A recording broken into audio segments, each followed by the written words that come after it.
there has been a debate about public blockchains versus private blockchains, and in many ways, a lot of excitement has been confined to public blockchains, but the adoption has been a focus and area of focus in the private blockchains. So Gokul, maybe you can take a dig at this and say that what is your perspective on this?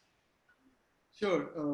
Thank you, Pranav. Thank you, Mumbai Angels Network, and I'm really glad to be part of the family with Tezos Foundation and Inblocks Network.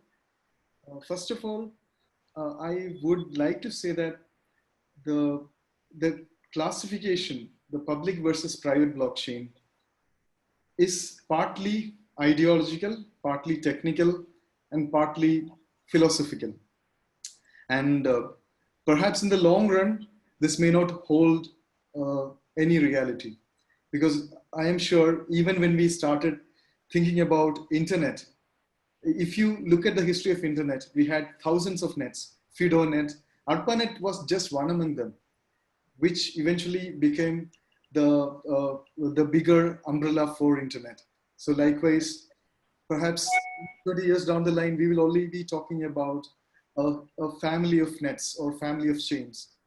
But having said that, the current moment, when you look at the ecosystem, there is clearly a hierarchy. And in that hierarchy, we would like to see some of them as larger networks and some of them are smaller networks. That is the premise, right? Bitcoin is still the largest network, and it is even now inspiring everyone with a lot of innovations. And RippleNet started sometime later. They had their highs and lows. Ethereum is always disrupting, surprising everyone. And Tezos has created a new paradigm of self-amending ledger. And the Hyperledger family of platforms are always bringing in a lot of robustness, and Corda is bringing in a lot of engineering finesse to this. So when we look at this, when you look at the people who are building these blockchains, they are clearly not concerned whether this is public or private blockchain. The demarcation is in the, like a poet said, like I think John Keats, the beauty lies in the eyes of the beholder, right? So likewise, the chain's openness is in the hands of the adopters. So when people take it, right, and use it, that is where the openness versus closed differentiation comes in picture, right? How do you take the technology and use it to liberate the value, economy of value? So people embrace Bitcoin, and there was a strong reason for opening up the financial ecosystem, because we were clearly seeing all stagnations, slowness, all the challenges during the 2005 to 2009. Clearly, the mainstream finance was on its perils. And that is the time we needed a really great shake-up moment. And Bitcoin is the right thing to happen then. That's why the world has moved in. Because we had enough of complex products, right? Credit default swaps and all those things, right?